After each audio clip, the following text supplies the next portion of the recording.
You're listening to Thursday Night AMP on the Angry Marks Podcast Network.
Welcome to the Thursday Night AngryMarks.com Pro Wrestling and Mixed Martial Arts Podcast. And we are getting deleted. My name is Stevie J, joined by two fine co-hosts. First, Jason Harland, Brother Jason. Let me tell you something, Brother Nero. What you gonna do when the Roman candles run wild on you, brother? When the Roman candles run wild on you, you'll say, oh shit! And Abby probably said that about this entire thing. How's it going, Abby? It's going fine as long as I don't have to hear this final deletion mess all night long. Well, not all night long, but maybe for the first 10 or 15 minutes. So why don't we just get it out of the way at the start? What do you say? That works. You seem to be the biggest in the negative column about this whole thing, so I want you to go first with your opinion of it. Actually, I really don't have a negative opinion of it. It was so god-awfully bad that it was almost good. You know, it was one of those things, it was kind of like a car wreck and a 3 a.m. B horror movie rolled into one. You couldn't look away from it.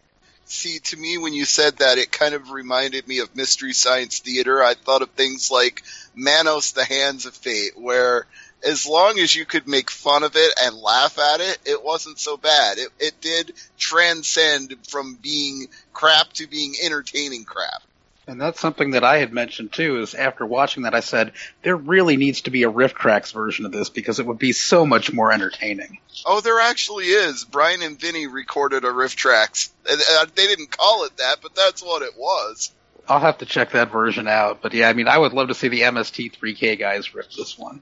Yeah, it syncs up with it if you watch the director's cut. If you try to watch the actual episode of Impact, it doesn't work. But if you watch the 17-minute version and listen to their commentary, dead on. They're reacting to it and making jokes about it.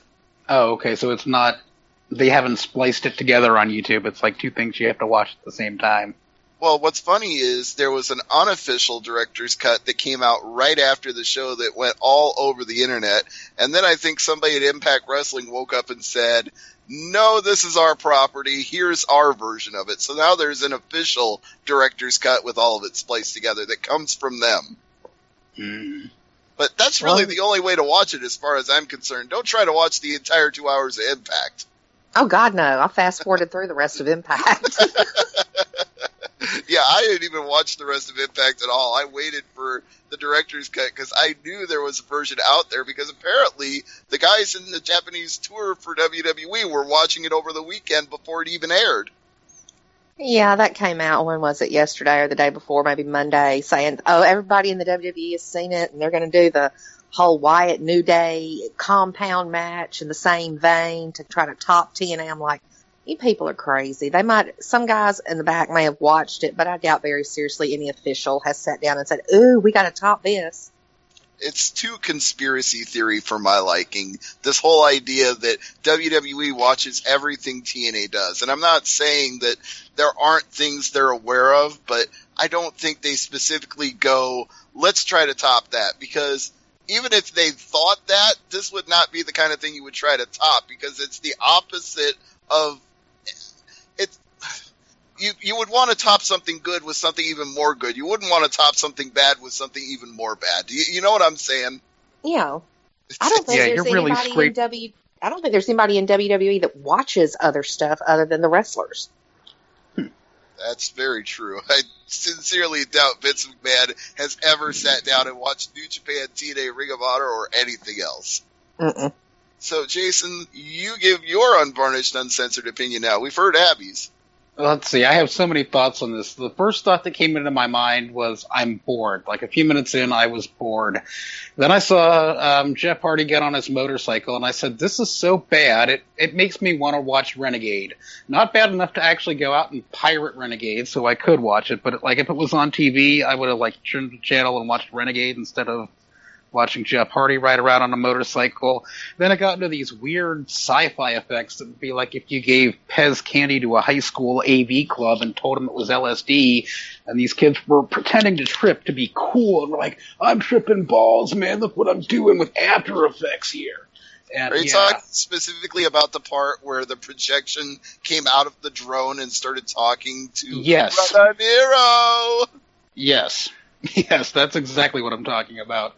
To me, that was one of the high points. That was like when it passed the what the fuck is this mark to like, okay, now it's pure camp because they've got the drone talking to him. That was the point. It turned the corner for me. Then I started thinking, you know what, this reminds me a lot of Backyard Dogs. And Backyard Dogs had a cameo by my favorite wrestler ever, Hayabusa, and I still hated the movie. And this could be the spiritual successor to Backyard Dogs. I've tried to explain it to various people over the last couple of days, and the best I could come up with was if TNA decided to do an entire mini-movie with the production values and cinematography of Lucha Underground, but not do it quite as well, this would be the result. I mean, with Lucha Underground, they don't hold back. With Lucha Underground, they go over the top. They have fantastical characters. They've got, Drago, the dragon who can jump off a building and fly. It's like they gotta go all out with it, where this is just kind of like, It's like two brothers feuding in a backyard ring and shooting Roman candles at each other and hiding behind boats. But that's part of what makes it great, actually, is that it really is their backyard and really is all this junk out there that they just decided to hide in because it was there, and so they used it as props. I mean, somewhere in a grave somewhere, Ed Wood is going, I could have made this. No, Ed Wood would have made a much, much worse and much funnier version than this. It would have been Plan 9 from the Hardy compound. Brother Nero from outer space. Don't tempt them because Matt Jeff just might try to do that.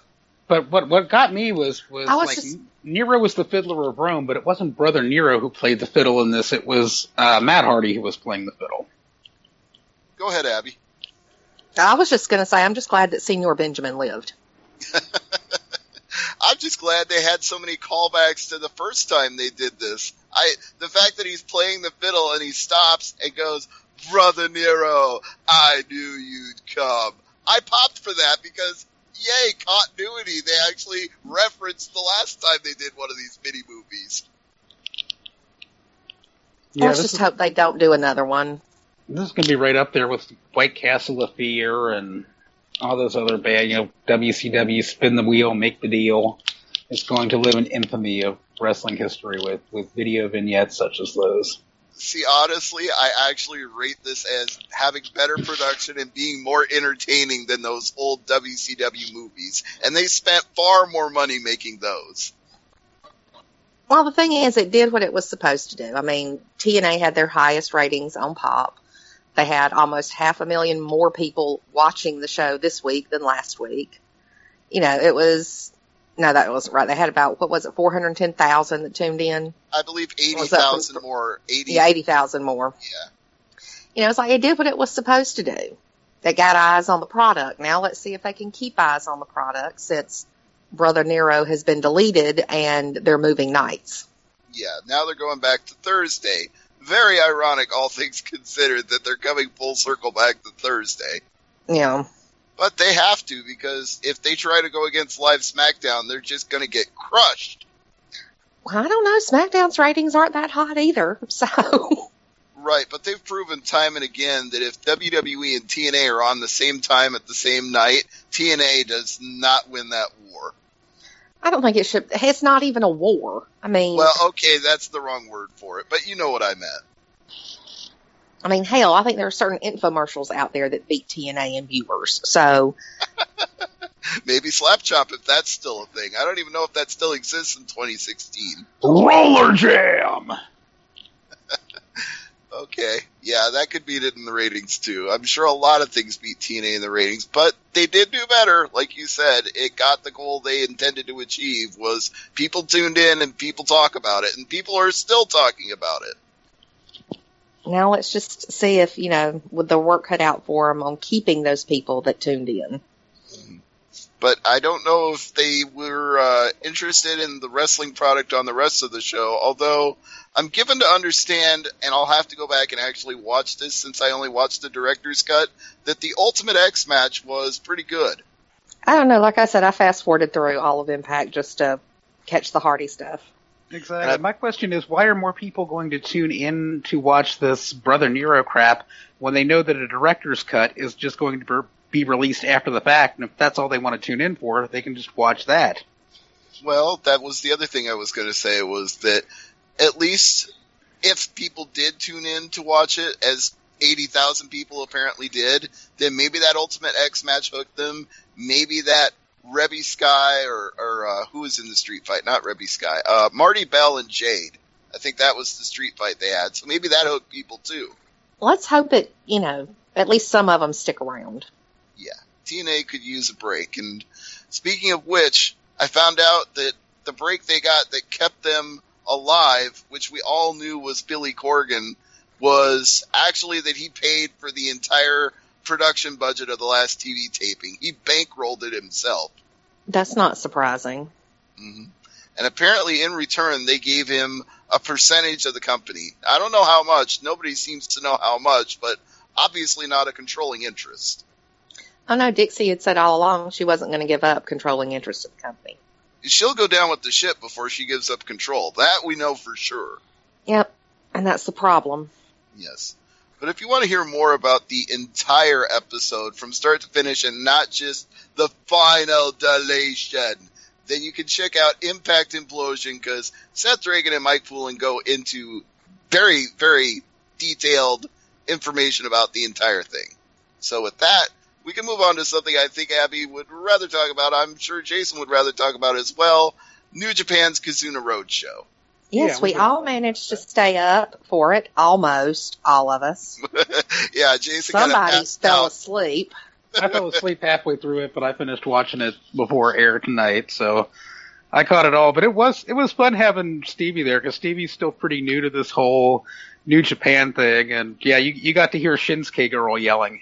Well, new in the sense I'm new to watching it live. I used to always just watch replays and torrents, but now I'm actually getting into this staying up at 2 a.m. thing. That's the best part of it. Yeah, well, it was a fun show. Nothing to complain about, really. The last 3 matches in particular, I thought it progressed exactly the way I would want it to. The early matches didn't matter that much, and by the end, everything was big time, felt really good. Mm-hmm. And yeah, for the first time in like what feels like forever, the never open weight 6-man tag titles were defended. Yeah, and changed hands too, so I guess that's why they don't get defended that often. Yeah, that is a hot shot title. It's like it seems like I don't know if there's ever been a successful defense of that title. I think Yano and the Briscoes did one. Had one successful defended defense. it one. All right, well, why don't we run through it from bottom to top, and then we'll get to the title change when we get there. Okay, yeah, we'll start first at the first match. And what can I say about this first match other than poor David Finlay? Oh, he's never going to win a match. Well, he needs a better wardrobe if he's going to actually start winning, because those plain black trunks do nothing for him. He's a young lion. They have to wear that. Yeah, but it goes to show that when Chase Owens has better gear, that means you're just doomed to be looking up at the lights. Juice Robinson has better gear. It's tradition. Until you graduate from being a young boy, you go out there in black boots and black trunks. I understand it's tradition, but that's why we're saying poor Finlay, because how long does he have to be the young boy before he graduates? I mean, graduate the guy already. I mean, he throws some really good forearm uppercuts, and I just wish he would shave. He's letting that bad grooming habits from Gato wear off on him, and that beard is starting to get a little bit unruly. Not quite where Gato's is, and not quite, the epicness that is Michael Elgin's beard, but he's got an unruly beard going there. Oh, by the way, for the historic, just accuracy, I guess, Kevin says in our Skype chat that the Bullet Club were the most successful at defending the Never six-man, so now we've established that. But go on, I'm sorry. Yeah, Chase Owens beating David, no, I did not like that. I don't like Chase Owens anyway. I'm becoming more and more of a fan of his, so you may have this R. Sleaze type problem with me, because I'm growing to like Chase Owens. I liked him before he was in Bullet Club. He's kind of like the Hiroki Goto of Bullet Club. He just doesn't quite fit there. I have nothing against him as a worker. It's just, he just doesn't seem to fit in. Like, what is his place in Bullet Club? Honestly, he fits in better than Hangman Page. He's like the fifth Beatle. Well, I don't know. Hangman Page and R. Sleaze, who would be on the card later, I mean, they at least sort of seem to gel in this really sleazy kind of way. I suppose so. Where Chase Owens, I mean, he just sticks out like a sore thumb. It's just, he's got bad hair, too. Oh, God. I mean, this is worse than Tana hair. This is like... Oh, nothing is worse than Tana hair. It's just like something between a man bun and a ponytail that he's rocking. And I don't know. Somebody on this show, I was telling Abby, had the worst haircut possible. Like, it was a mohawk with a mullet, and the mohawk had been spray painted gold. Hiroshi Tenzin? Yeah, Tenzin. That's an awful haircut right there. Yeah, that's pretty bad. I think that haircut's older than me. Yeah, Tenzin has been rocking that thing forever. But yeah, poor David Finlay. Maybe one of these days he'll get a win. And yeah, I remember Stevie was talking about the black trunks and stuff, and you're saying, oh, that means jobber. But you've got Katsuyori Shibata, who's never really grown out of wearing those black trunks and black boots, but he ain't no jobber. No, hell no. And thunder comes rolling in as I talk about Shibata. The gods are angry. Do not talk about Shibata as a jobber again. I actually told Abby that I was starting to develop a little bit of a mad crush on Shibata. And we'll get that to is him perfectly understandable. In the main event. Second match on the card, we had 8-man tag team action. Team number 1, Ryusuke Taguchi, Tiger Mask, Jushin Liger, and the aforementioned Mr. Mullet himself, Hiroshi Tenzan, taking on Beretta, Rocky Romero, Kazushi Sakuraba, and Tomohiro Ishii. We kind of have the Chaos A1 team, or the A2 team, versus the ragtag bunch of New Japan boys. Oh, poor Saku. I mean, he just got stuck. Yeah. He doesn't make appearances that often for Chaos, and when he does, it's kind of like, eh. This whole thing it seemed like it actually should have been the opener instead of Owens and Finlay. Yes, it did. It seems like your decent curtain jerker match. Just throw a bunch of guys out there and let Captain New Japan look at the lights. Speaking of Captain New Japan, fucking New Japan, in the next match we had Captain Dickhead and Captain Bad Hair Day, Captain New Japan and Yoshitatsu taking on Hangman Page and Yujiro Takahashi, and surprise, surprise, guess who lost this one? Yeah, it's almost like these first 3 matches are in complete reverse order. Pretty much, yeah. I don't know. I'm not liking Paige's whole Hangman gimmick. I mean, it's getting over with the fans in Japan, and I don't necessarily mind him, hanging Captain New Japan. I don't know. It's just I just don't really like it too much. There was nobody to cheer for except for Paige during this. He was the only thing that saved it. Well, I think I still have sympathy for Yoshitatsu just because of the whole broken neck thing. So it played with my emotions a little bit. Well, how far is that sympathy going to carry? It's like, how much longer are you going to feel sympathetic for him while he keeps turning in lackluster performances? That's true. And Abby doesn't understand my appreciation of the Bullet Club Hunter shirt. I'm sorry, I think it looks cool. Yeah, I had a bone to pick with you. I mean, it's just this, like, rubber green Ecto Cooler slime stamp that gets rubber stamped over the Bullet Club logo, and that makes it good? I'm not saying that it's good. I'm saying it's like when Al Snow had the Job Squad. It just kind of reminds me of that. Like, they're never going to win, but people are going to buy this shirt anyway. Sad, lonely people are going to buy this shirt. Okay, maybe so, but it entertains me. I like wrestle crap. You know this. Yeah, I like wrestle crap too, but Brother Nero is wrestle crap. Bullet Club Hunter is just bad. Crap. Speaking of which, they do have an awesome induction of the final deletion. If you go to WrestleCrap.com, you should read what they wrote. But I will have to go check that out after the show because I'm a big fan of that. But Captain New Japan counts the lights. Hangman Page brings his rope and channels the essence of guys like Terry Funk and Stan Hansen and Blackjack Mulligan and the whole cowboy image that they have going over there in Japan. So. But can you really channel that if you're not over 6 feet and over 200 pounds? No, you're just a guy with, a noose. Right.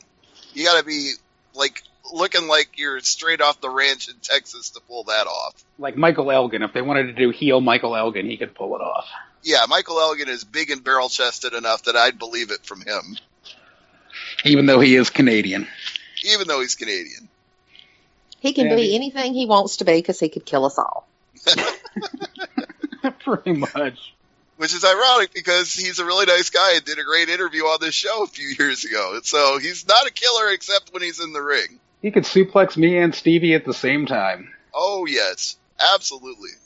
Moving on in the card, we had the only non-faction team that remained together, and that would be, are these the Ornery Uncles, Nakanishi and Nagata?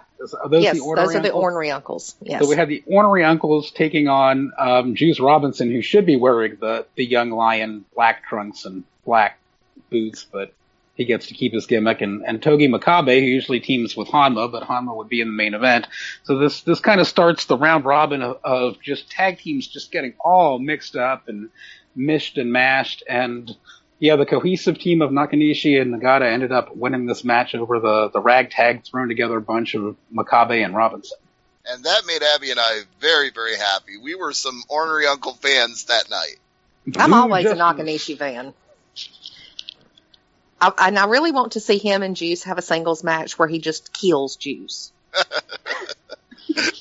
would have no problem with that. None. No problem at all.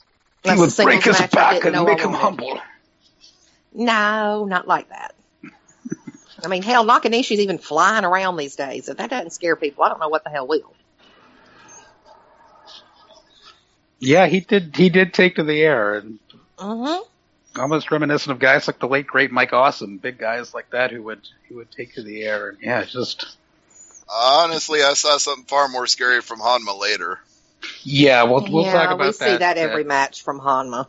Oh, we don't see the one miss that he had, but we're getting ahead of ourselves here.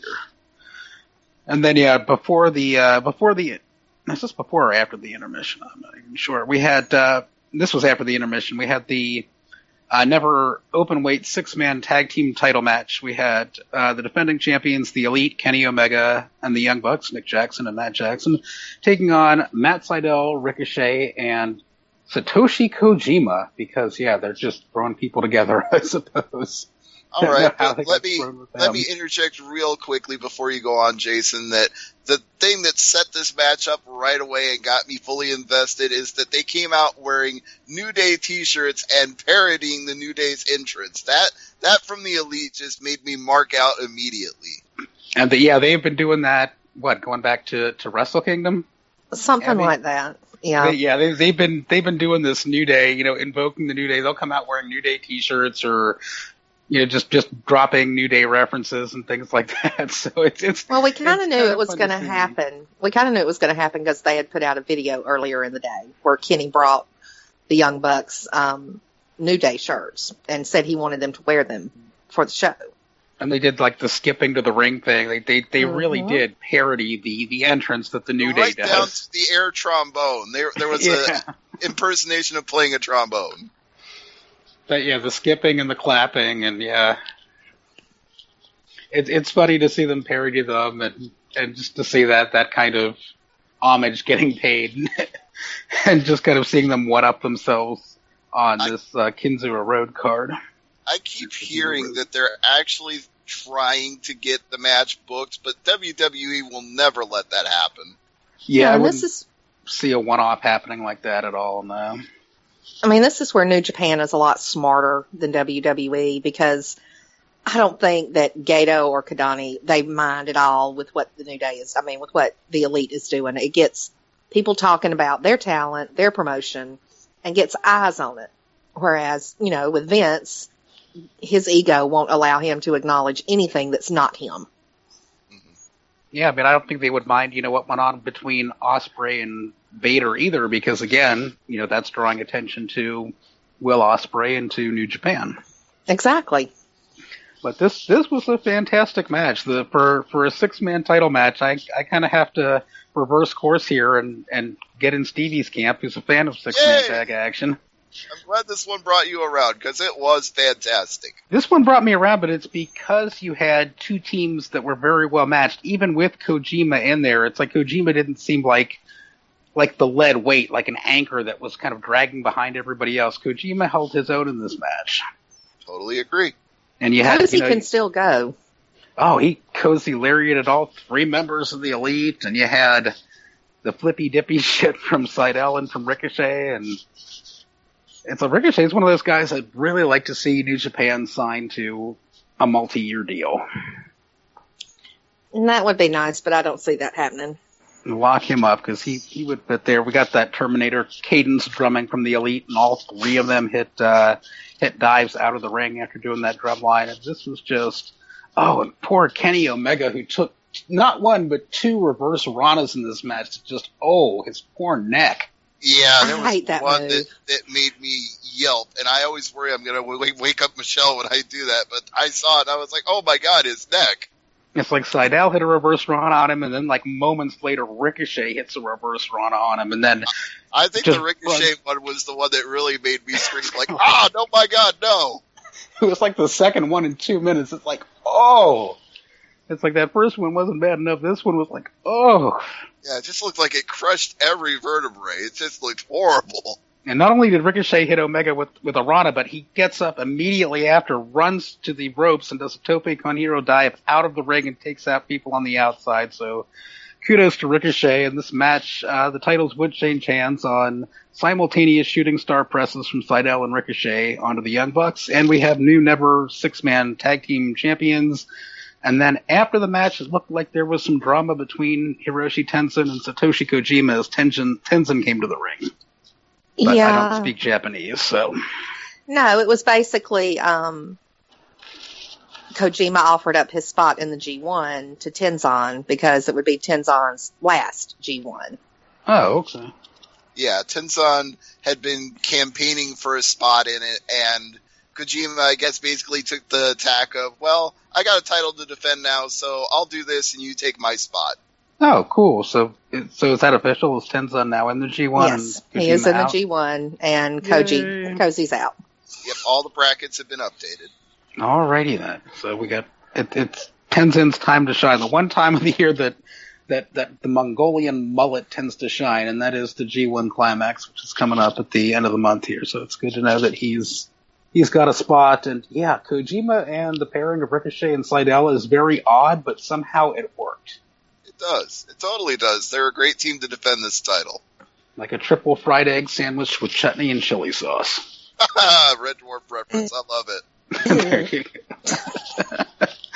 You have to watch the show to understand. The ingredients are all wrong, but when you put them together, somehow it just works. I've always meant to make that sandwich, but I've never had all the ingredients at one time to do it.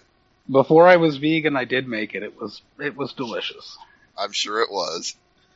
Moving on, we had Los Ingobernables de Japón, Evo, Bushi, Tetsuya Naito, and Sonata taking on the Chaos team of Yoshihashi, Hiroki Goto, Will Ospreay, and Kazuchika Okada. And are you still marking out for the laser fingers that Evil comes out with, Stevie?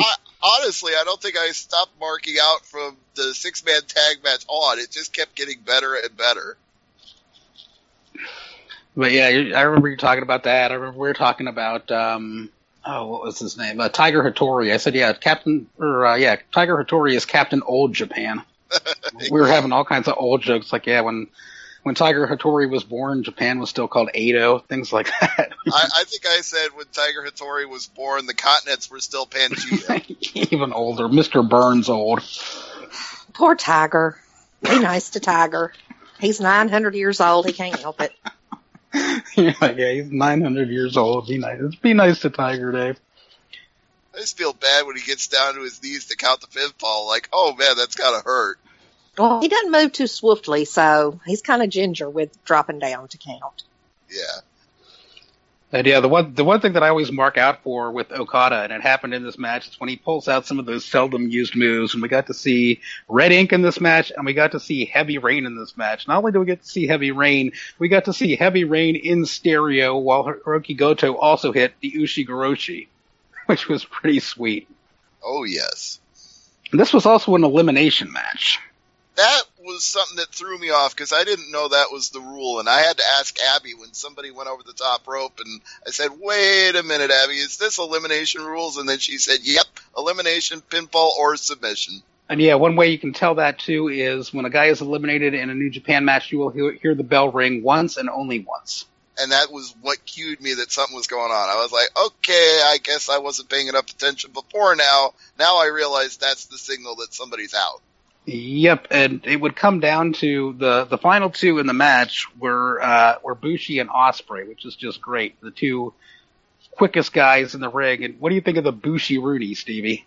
I thought it was tremendous. And honestly, the fact that these were the final two guys, I never actually thought of just like a series of Bushi Ospreay matches. That didn't cross my mind. But after seeing this, I want like 3 more of these.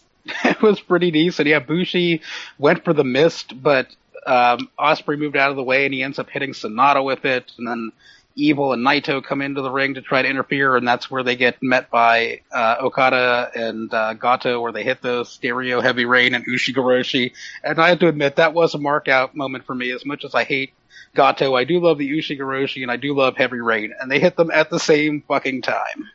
I just love the fact that when one team tried to cheat after they'd been eliminated, the other team came back and cheated right back. Like, okay, we're not letting anybody get the advantage off this. If this was WWE, the bad guys would win off the distraction, but it didn't turn out that way. They were equalizers for each other. Which is what I like, and there was one thing that I had kind of wanted to mention. We'll get a little sidetracked here, Stevie, but yeah, the one thing that I see New Japan as right now, and you can let me know if you think this is true or not, but I think they are kind of the alternative to WWE right now. Certainly more so than TNA. More so than TNA, and I would say more so than Ring of Honor. It's kind of like the best of Ring of Honor without all the crap that gives you a headache from watching Ring of Honor. It's like the best of Ring of Honor plus New Japan guys.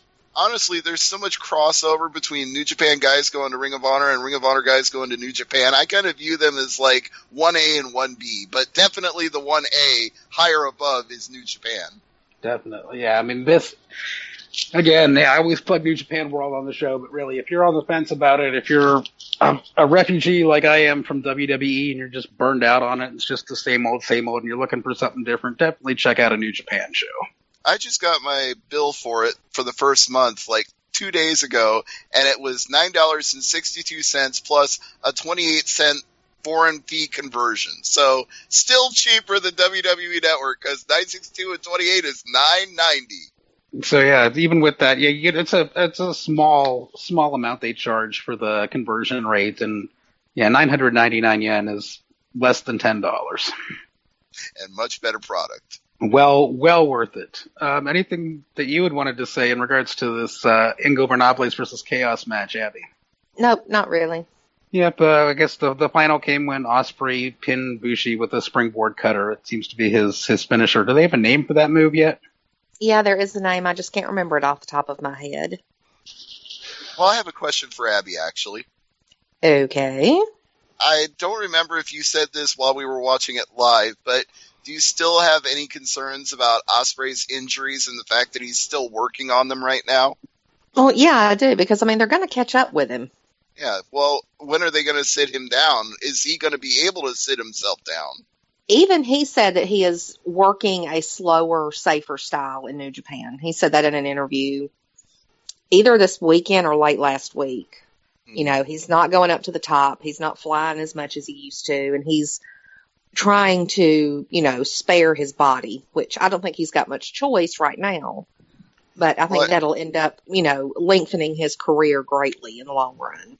I think that the 8-man tag here kind of disguised it well, because I didn't actually catch him moving slower or being safer. It just, if he was, it was well hidden within the constraints of the match. Exactly. Unless you watch his stuff regularly from Progress and Rev Pro, you don't really see the difference in his style. But he doesn't take as many risks in New Japan as he does in the UK. Well, that's good. Lengthening his career is definitely wanted, because he's the guy I want to be watching for another 10 or 20 years. Yeah, he's really good, and he'll only end up getting better as long as he takes care of himself and protects himself. And if Vader doesn't kill him. Well. Anyway, next match, Jason. Go ahead. Next match would be your main event for the Never Openweight Championship. We had Katsuyori Shibata, your champion, defending against the underdog and everybody's favorite, Hanmania Running Wild, Tomoaki Hanma. The pink and yellow attack is back. Okay, this was the match where I absolutely saw the most disturbing thing of the whole night, even more so than that Rana by Ricochet. I know you guys say he does this in every match, and again, maybe I just haven't been paying close enough attention. Spot. If this is the spot I'm thinking of, he doesn't do this one every match. Yeah, well, I'm referring specifically to him doing the Kakeshi headbutt outside to the floor and completely missing. Yes, that's something he saves for special occasions, like title matches like this. This is not something he does. Usually he'll miss from the top turnbuckle into the ring, and that's bad enough. But this was from the top turnbuckle outside to the floor, and he misses. He hits his head on the mats, which don't offer much protection. I still think that's just a pretty sickening thud when you're coming from the top turnbuckle all the way to those mats that aren't very thick to begin with. Yeah, and that just made me cringe. And I was thinking brain trauma, going psycho in your early years. I had nothing but bad thoughts when I saw that. That was the one thing that disturbed me, but other than that, there were things I liked about the match, but I'll let Abby get in on this. Oh, God, those throat chops. That hurt me. Or were the ones where Shibata was doing the gagging noises, sounding like he was vomiting on the like. Whoa! Yeah, actually, Abby and I were kind of reacting to his voice the whole night from the package they did before the fight. It was like, oh my God, listen to him. He smoked every cigarette and drank every bottle of whiskey ever. No, it's Dr. Claw from Inspector Gadget. But I'm talking about during the match where Hanma was chopping Shibata in the throat and Shibata was, making noises like he was vomiting. Well, yeah, maybe he's trying to give him the exact same voice. Well, then, Shibata turned around and gave it right back to Hanma, so... And what I like, kind of like the give and receive at the beginning of the match, Shibata was just mocking Hanma, pointing to his jaw, telling him to hit him, and then just not giving him a chance to hit him and hitting with forearms. But Hanma would repay the favor later on in the match and do the exact same thing. I really enjoyed that callback. I think Abby and I invented a drinking game during this match where only take a drink if the Kakeshi headbutt actually connects. Oh, you'll be sober for quite some time. Yes. Right. That's a game called How Not to Get Drunk. Which, at my age, is kind of a good idea. He'd be on the floor if it was, drink every time a Kokeshi misses. Right. I'd be passed out like you were. Finish your drink if he misses a Kokeshi to the outside. Oh, man. Yeah, I was quite passed out at this point, but like I said, I did manage to catch the replay. And the replay seems to work a lot better on the Chrome browser than it does on other browsers. I was having buffering issues in other browsers, and I finally figured out what was wrong with my Chrome installation, installed Google Chrome the right way, got it running. Well, I told Abby this during the show. I was not having any problem streaming it from my computer to the Chromecast. I know you said live events, that doesn't usually work, but it didn't buffer or lag for me once the whole night. Well, that's awesome. Maybe they've upgraded their network. It's just I'm so used to there being network degradation on live shows. I've been hooking it up, to my TV via cable for so long. It's just a habit by now. I haven't even tried to Chromecast anything but content. I mean, I even still watched it from the cable for my Macintosh just because it was still hooked up from when I fell asleep over the weekend watching it. Yeah, well, I had my cable ready and willing to go just in case the stream wasn't working, but I never needed to plug it in. And it Chromecasted just fine. Cool. Yeah. So, Abby, what were your thoughts overall on the match and the finish? I'm glad that Shibata retained. Yes. I don't want Hanma winning anything. Hanma's kind of a one-trick pony. He's got the headbutt, and the match went a lot shorter than I thought it would go, but then again, you've got Hanma in there. Yeah, and it's not like these guys were wrestling. They were just beating the shit out of each other. But in an entertaining way. It was not like it was bad to watch. Oh, no, not at all. Anytime, Shibata beats anybody up, I'm happy. I like it better if he's in there with, Ishii, but... Yeah, they had some epic battle. I'd like to see that feud rekindled again because, what is Ishii doing right now? He's kind of lost in this 8-man elimination, whatever, battle royal. The G1 is coming up, so we'll get to see plenty of them in singles competition. Yes, we will. The G1 climax starts the 18th? 2 weeks from Monday. No, a week from Monday. Monday week. What about the Super J Cup? When is that starting? That's after. It's after the G1 climax. Okay. August. And it looks like the next show on the network is a CMLL show. But that's only being shown in Japan. Oh, really? It's not being shown on the network? No, according to what it came out when it was announced, it was just Japan only. It's showing on the calendar, but it doesn't have any Japan only thing.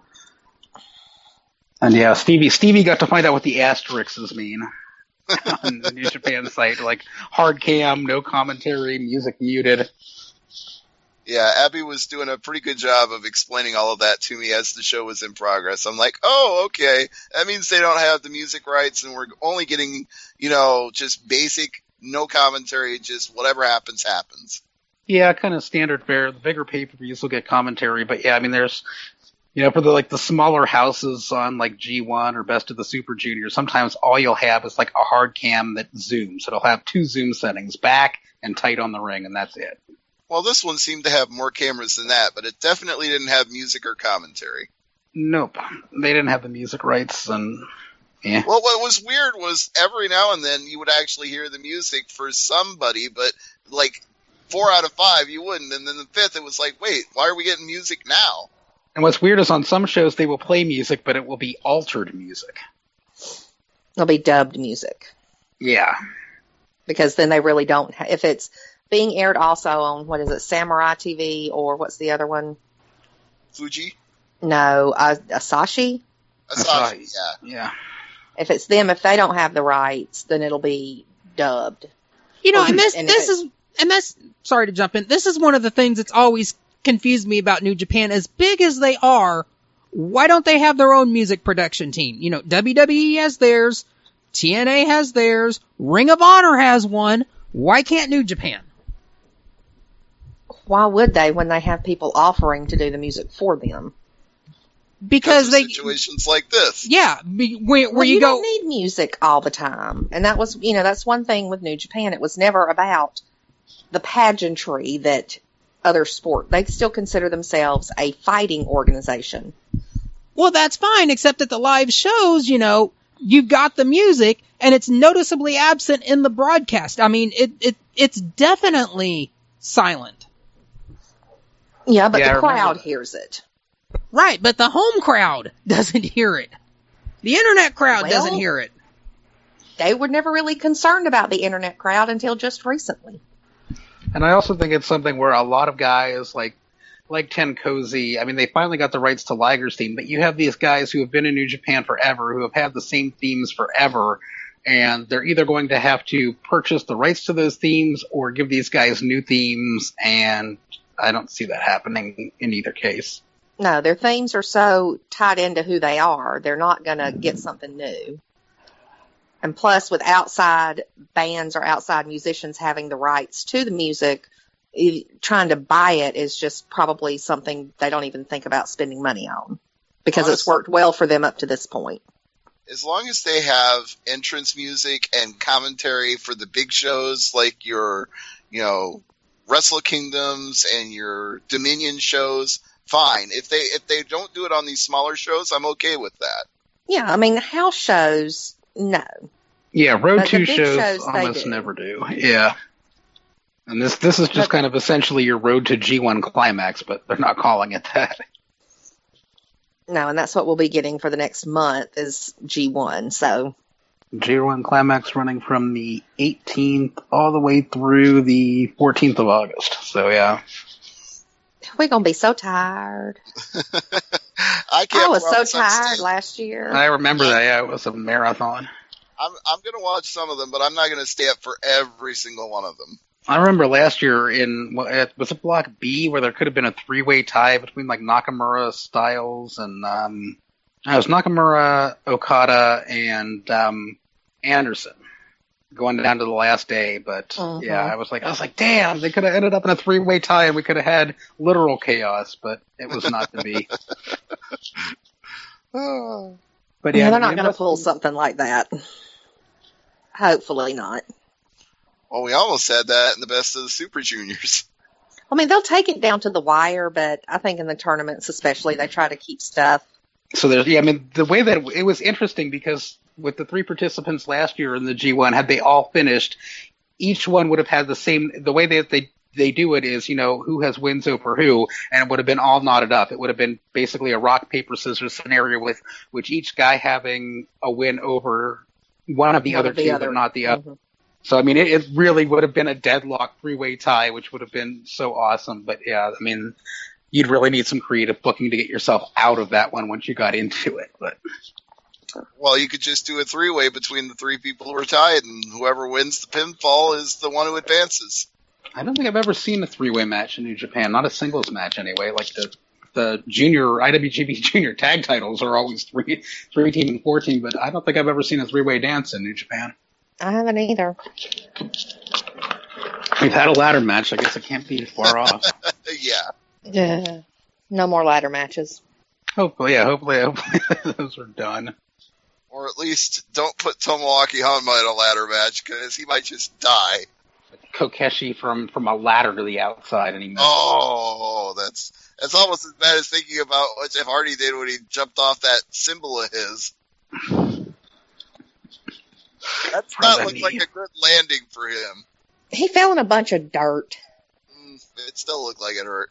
Actually, no, I probably think the one where he jumped out of the tree onto the ladder probably hurt more. Yeah, because he basically missed most of the ladder. Yeah, he didn't even, graze it. He just went right by it. But yeah, that was pretty much all of Kizuna Road. I'm glad Shibata won. Yes, that was awesome, fun, good times. Everybody go out of your way to watch. Well, if you don't watch the whole thing, just watch everything after intermission. That was good enough. Yep. Yeah, everything after intermission was gold. And if you want some entertainment, you can watch the match where Captain New Japan gets his ass kicked too. That's every match with Captain New Japan. Yeah, just anytime Captain Dickhead and Captain Bad Hair Day are out there, and you need something to make you feel better. Just watch them get in the stuff and beat out them. It never fails to entertain. It's ironic, really, because he's not a young boy, but he does more jobs than most young boys do. Everybody not named David Finlay. Yeah, exactly. That's Captain's role in life. It's New Japan tradition. You think there's ever going to come a time where just for the what the fuck sake of it, they're going to put him in a tournament and let him win? From what Kevin tells me, he gets wins, but they must all be on house shows that don't take place on the network and don't get aired on TV, because I don't think anybody who has not been there live has ever seen him win a match. I think last year he won a couple, but they were, non-televised shows. I feel like we should call it something other than the network, because it sounds too much like WWE Network, and it's so not that. The World. Yeah, let's just call it World. Yeah, World. On World. I like that better. We'll call it World from now on. Yeah, lost my train of thought on that one. Next up is G1, so we'll all be having fun with that and be, exhausted. Yeah, that's like day after day after day after day. And I remember last year doing like a 10-minute audio recap after every G1 climax day. So that was a lot of fun. I don't know if I'll do that this year, but hey, if you do it, I'll post every single one of them. So it's your call. All right. Yeah, I could probably do it. I'll be up anyway. All right. Well, I think it's that time again that we have every single week where it's time for Jordan's Corner. So let's see what's on Jordan's mind. And hopefully Kevin will edit out the awkward silence while we wait for Jordan to join us. Yeah, well, his Winnipeg Blue Bombers are beating the Hamilton Tiger Cats 28-24 with 3:12 left in the fourth quarter. Okay, well, that's good to hear. Canadian football is well underway. We're like week 3 or 4 of the season already. I haven't been keeping up. I feel bad about that. Eh. Hey, you reached Jordan Garber. Unfortunately, I couldn't answer the phone. Please leave me a message or give me another call. Bye. Why are we getting Brother his voicemail? Nero. Brother Nero! Answer the phone, Brother Nero. Brother Nero. Maybe he's been finally deleted. Kevin, did you call the wrong number? Why did we get Andy his with the voicemail? zing of the night. I don't know why he didn't answer his phone. I told him we were calling. Maybe he stepped away for a moment. Maybe he is off riding through the Winnipeg wilderness on his SUV chasing flying drones. Only if he's got a guitar in his hand swinging at the drones as he does it. But I just saw him say to call again. Alrighty, I guess we'll try to call again. I liked my final deletion idea. So did I. I'm sure he'll love his voicemail. All right, we'll try to call him again. Hello. Brother Jordan, how are you? I am doing great. You are referring to the Jeff Hardy and Matt Hardy rivalry, which is very controversial positively and negatively. I honestly think it's a great storyline, but we'll talk about that later. It's great to be back on Thursday at AMP. Yes, Jordan Garber, the man, is here on AngryMarks.com. Not as much anymore, unfortunately, but he's still around. He's like I'm like Jack Swagger on Superstars within the position of this site right now. I think you're a little higher on the ladder than that. But speaking of high on the ladder, why wait to talk about this? Because Abby and Jason and I have already given our thoughts on the final deletion. So I want to hear your uncensored, unadulterated, 100% Jordan J. Garber opinion on the final deletion. The final deletion of the TNA. Are you talking about the TNA rivalry with Matt and Jeff?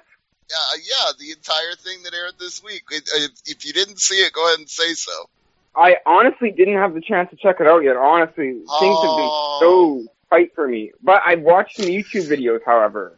Yeah, so there is a director's cut of it on YouTube. It condensed down to just the 17 minutes. You got to watch that version.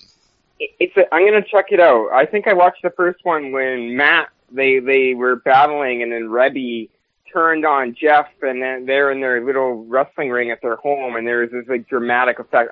I find it a mixture, this whole thing. I obviously can't give a 100% educated opinion since I didn't watch it, but from what I've seen on YouTube, I find this a mixture of ridiculous, but in a good way. I think this is ridiculous, but like ridiculous in a way where people are going to laugh and people are actually going to watch this. Sometimes ridiculous is good, and that's one of the scenarios. I believe Abby described it earlier as it was so bad it became entertaining. I said it was so bad it was almost good. Oh, it's so bad it was almost good. Thank you for correcting me. Go I ahead. don't know. There's some I think there's a local wrestler who talked about that on Facebook, and he said how it's killing the business. But yet I go down, and there's a wrestler who's at the same level as him in their career who said this is amazing. So this is definitely getting mixed reactions, and you know what? They're getting what they want, right? They're getting the reaction that they want to, and this might just help TNA in a way. Well, I'm going to bring it close to home with a reference here of somebody I do know liked it, Jordan. Calgary, Alberta, Canada's own Lance Storm said he thought it was fantastic.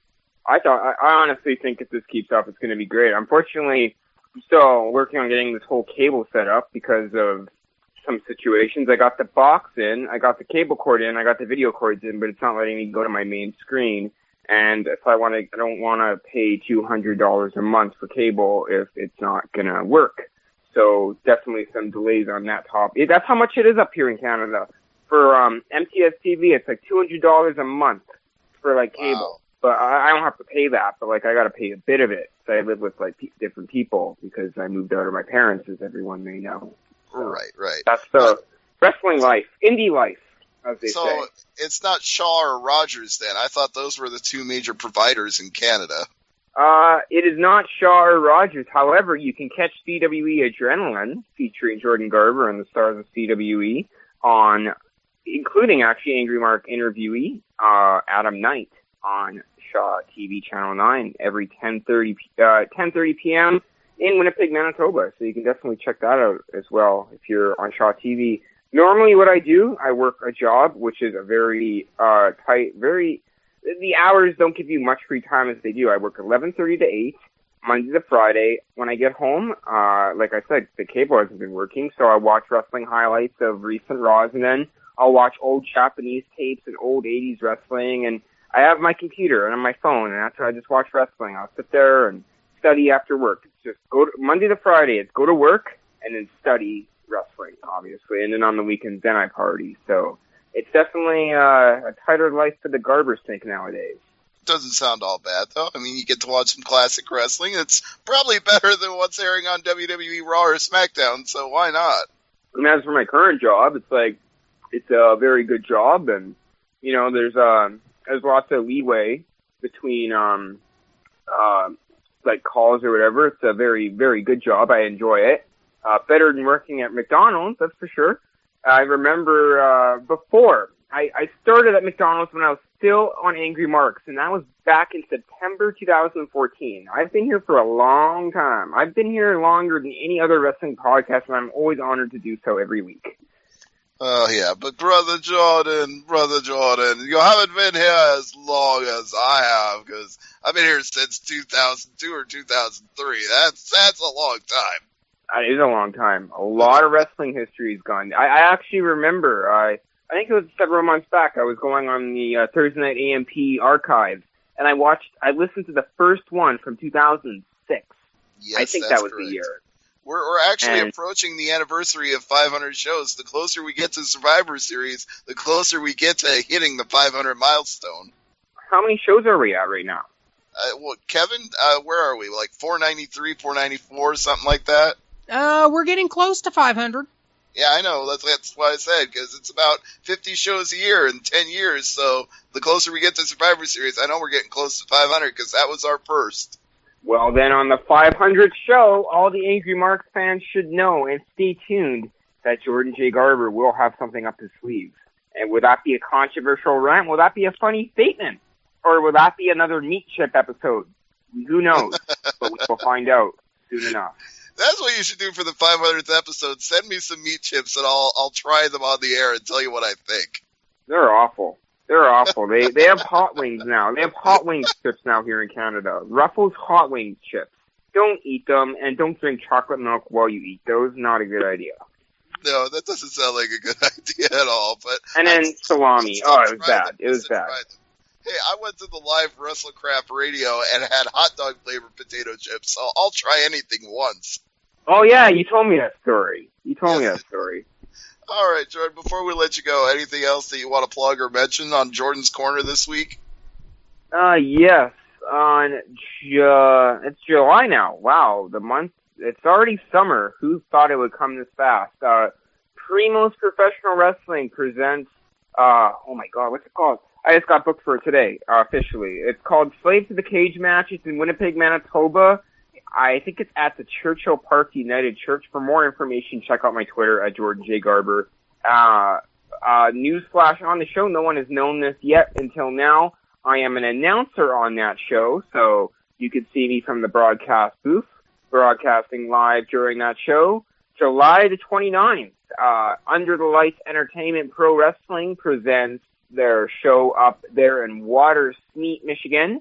I've never been to Michigan, but the only time I've been to Michigan was when I was a little kid. I was like 5 years old, and I remember sleeping on the road. We were sleeping in the car because I grew up very poor, and then my parents got good jobs. So by the time I turned teenager, my parents got rich. So I kind of literally learned the school of hard knocks of being poor and sleeping in the car in Michigan. So I returned to Michigan after 18 years, and Watersmeet, Michigan for Under the Lights Entertainment, and then the CWE tour is coming up. Just stay tuned on my Twitter at Jordan J. Garber. It's great to be on here. And one more thing, Jordan Garber Now's next guest is none other than Impact Wrestling superstar Marshy Rockett. He is new to the company. He has not had a match yet, but this guy, I don't know if you heard of him, Stevie. I know him. I know Marshy. He's made a big name for himself on the independent scene for a long time. I honestly think it's been overdue for him to get get this opportunity. Like, when I saw that he got signed, I was like, finally, motherfucker. So, like, he deserves this opportunity. So check out Jordan Garber now with Marshy Rocket. It's a great thing. You know what? I'm at this point in life where a lot of downsides are happening, and there's always one thing that will never turn its back on you, and that is professional wrestling. So I'm just keeping up, enjoying the ride, doing what I can, keeping busy, and trying to live life to the best. And thank you guys so much for having me on the show today. I appreciate it. I can't wait to be back on next week. No problem, Jordan. We'll see you in 7 days. And there were no rants this week either. I didn't go crazy on the air like last week. I forgot what it was about. I already forgot what it was about, but it was over something stupid. I know that. But hey, Jordan Garber delivers the classic content. Just save it up for next week and we'll get your rant then. All right, we'll talk to you in 7. Thank you, guys. Have a good day. You too. Goodbye.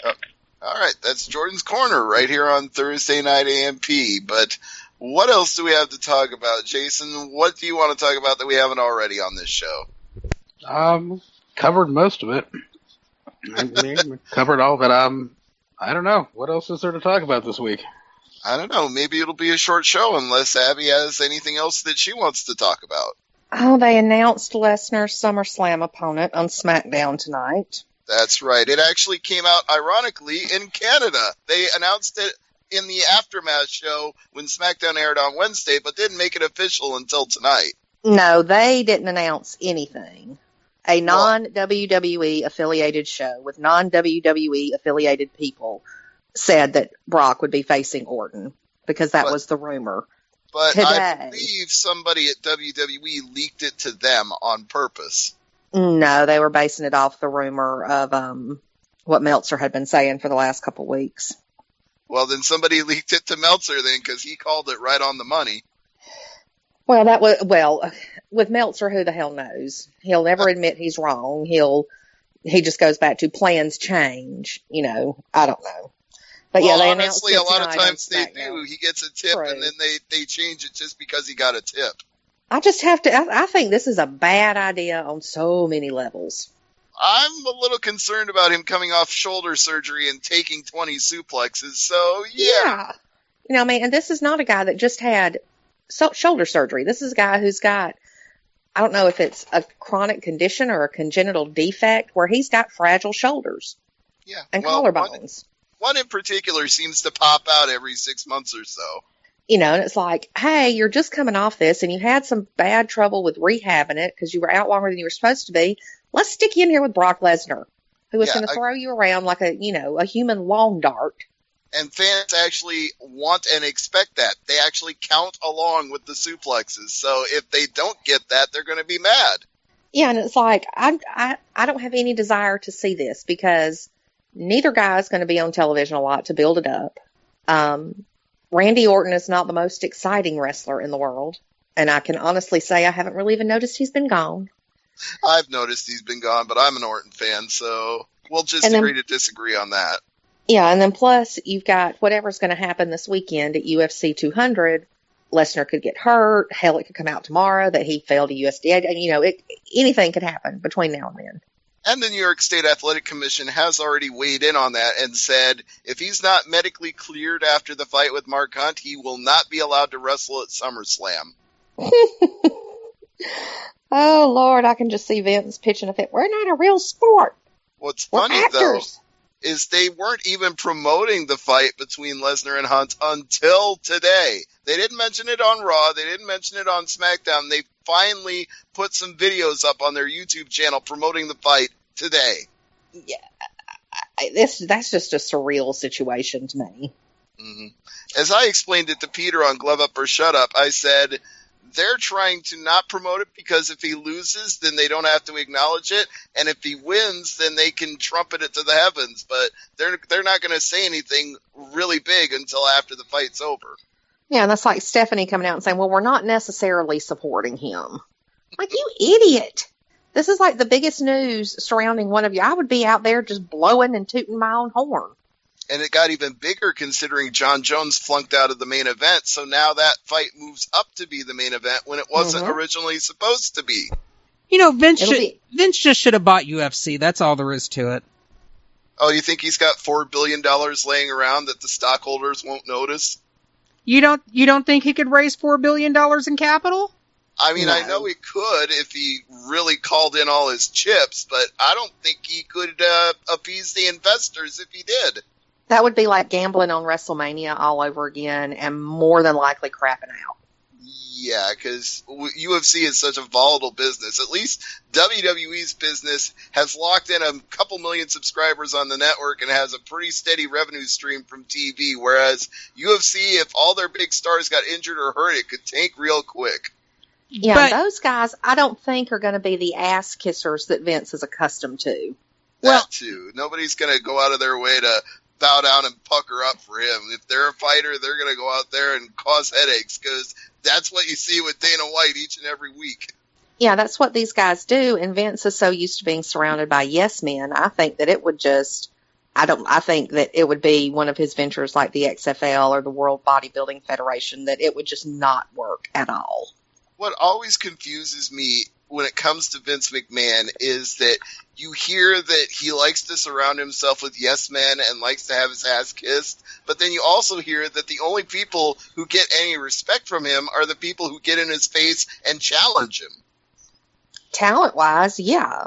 But as far as management and people that he micromanages everything to such an extent that I think the only people he likes to challenge him are people that he know can't do anything. I see what you mean. Yeah, the wrestlers can do it because he still holds their contracts, and if they challenge him, it shows they have chutzpah or balls or whatever. Yeah, and the other folks, oh, well, they're actual employees. And if he goes batshit nuts on them, guess what? His ass can get sued. True. Although this sort of comes back to the age-old topic of should wrestlers really be considered contractors and not employees? I think in WWE's case, they kind of are employees, whether they call them that or not. Well, no, they're not, because they don't get treated like employees. Yeah, but they're told where to go and what to do, and that's what employees get told to do. Exactly. So, I mean, they shouldn't be independent contractors, and the only reason they are is so WWE and Vince can save some money. Yeah, it's a legal loophole. Exactly. Should they unionize and be employees with all the benefits that employees get? Hell yeah, because there's nothing independent about their contracts. Nothing. Not at all. But it'll never happen because wrestlers are too paranoid, and you'll never get them to all agree that a union would benefit everybody. There'll always be a few holdouts that won't sign on board, and the whole thing will fall apart. That's just ridiculous. And it would be the top guys that would more than likely hold out. Probably. We would hear, Cena would become the new Hogan very, very quickly in that situation. Mm-hmm. Just to segue back to comment that Stevie made just a minute ago about Vince cashing in all his chips and still going bust. He won't go bust. And the main reason why is because with the purchase of UFC comes the purchase of the largest mixed martial arts video library in the world. And even if live UFC events never drew another dime, he is still making money 20, 30 years from now with video releases and UFC Fight Pass, or even at the very least being the largest video distributor of other independent mixed martial arts organizations. Well, that's all fine, great, and good, but if the current live product, goes bust, there won't be a whole hell of a lot of demand for the old stuff. That's his thinking, because you have to look back at WWE Network to kind of see where I'm going with this. But the demand... You look at all of the video libraries that he owns, all of the years and decades worth of footage, and there's a tiny little fraction of it because he doesn't think that unless it's on television right now, it's not worth it. So if he bought UFC, he, number one, wouldn't know what the hell to do with it. They would be people that he had never had to deal with those type of people before, and he wouldn't know how to run it. But it's not a group of people that he can tell, you're going to do this and this is how you're going to do it, because these guys would blow up in his damn face. Yeah, they would. But to bring it back on the discussion of video for just a moment, though, he's not going to release it all at once because while there is a very deep pool here, it's still a limited pool. And if you throw it all out there at once, everybody's going to consume it at once, and then they're not going to buy it anymore. That's why everything is not on there. He's only putting out little bits and pieces at a time, and a lot of this stuff is only available for a limited amount of time, so people have reason to keep buying it. He would do the exact same thing with the UFC library, with the Pride library, with the WEC library. It would always be little bits and pieces of it coming out, some of it sticking around for a long time, some of it not so much, giving people a reason to come back time and time again. I mean, and even with the WWE Network, they're still putting out DVD releases. They're putting out Blu-ray. They're reissuing old stuff on Blu-ray all the time. So there is this constant stream to where even if the live product never draws another dime, he's still got enough in the tank where he's going to bring in enough income until he dies, and his children are going to bring up in enough income until they die, and their grandchildren may even have enough income after that. Yeah, but what's the point of buying it if you're not going to be able to make it work? He's already said, as far as the video library on the WWE Network, if he hadn't said nobody watches the old stuff and they're not going to watch it, and if whatever the guy's name, Barrios, hadn't said the same thing on a conference call, I could see your point. George But Barrios. he's not going to buy UFC just for the tape library, because he doesn't care about tape libraries. To him, nobody watches them, because he said that. UFC is not something he could make work. This man is a wrestling promoter. That's all he knows how to do. Anything else he's ever tried, he's failed at. What other outside venture has he done that he has succeeded at outside of professional wrestling? Even though he thinks he's some kind of multimedia mogul and this big-ass juggernaut in the entertainment industry, when you get down to brass tacks, he's a wrestling promoter. He is. And he hates it, and it chaps his ass that's how everybody sees him. But that's what he is. Well, mixed martial arts is really just a stone throw from that. But what else has he been successful in? WWE music. It runs. It's not taking over the world, but it does very good in its own right. WWE films. It's music for the damn wrestling promotion.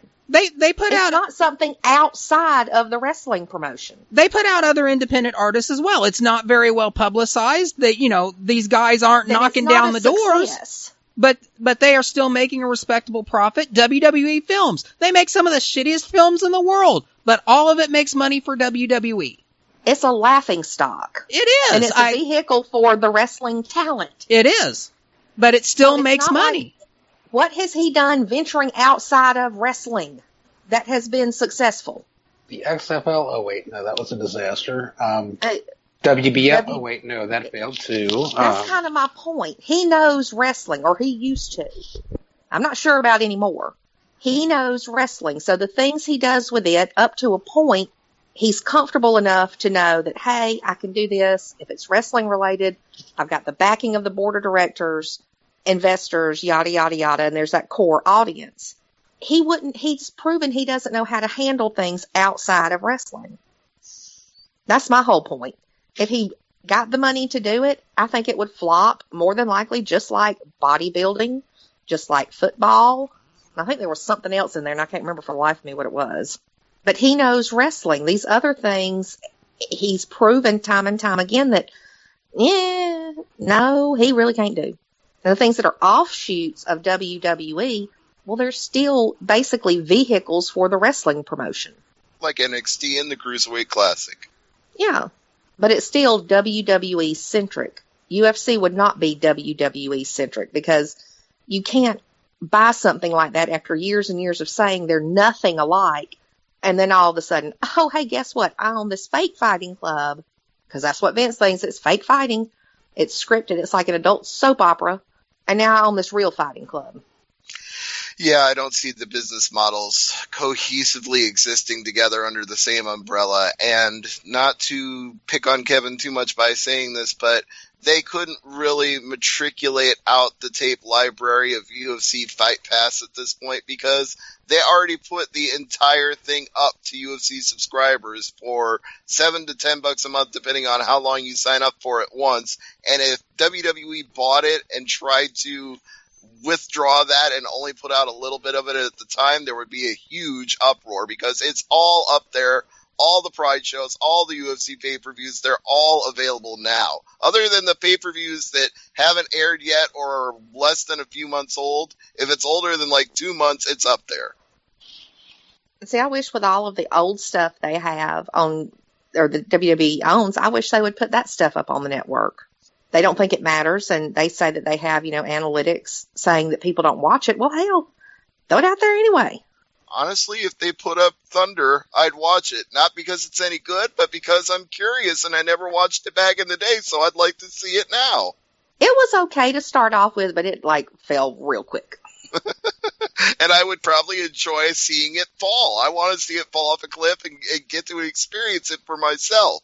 But I think one thing that Vince has kind of forgotten is there is a big audience of people out there that grew up on wrestling that wasn't the WWF and wasn't WWE.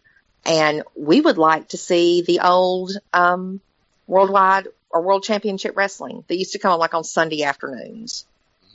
All of the Crockett stuff from the 80s. 605 on the Superstation. Exactly. That stuff. And he's got the AWA. He's got World Class. He's got all of this shit. Go ahead and put it out there. Got it's no not objection from me. It's not like you're going to hurt him. Plus, you will be basically getting a new audience group in from people that would like to relive the memories of their childhood. Yeah, I would have no problem watching a whole bunch of AWA. If they put the entire library up, I would just kick back with a bowl of popcorn and watch to my heart's content. Yeah, and put the whole World Class library up. Put all of Crockett up and Mid-South and the UWF. I mean, put this stuff out there. You own it. Mm-hmm. Why is it just sitting in a closet somewhere? Make use of it.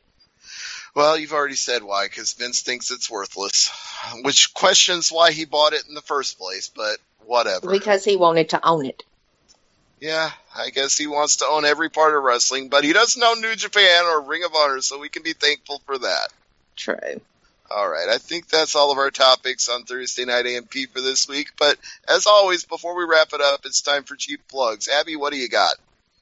You can find me at Top Rope Press. Find me on Twitter at Abby A, Angry Marks, New Japan World. Yep, that pretty much covers me. All right, Jason, that's my cheap plugs. Yeah. What are your plugs, Jason? You can find me on Twitter at Brother Nero. No, I'm at Great Sudoku on Twitter.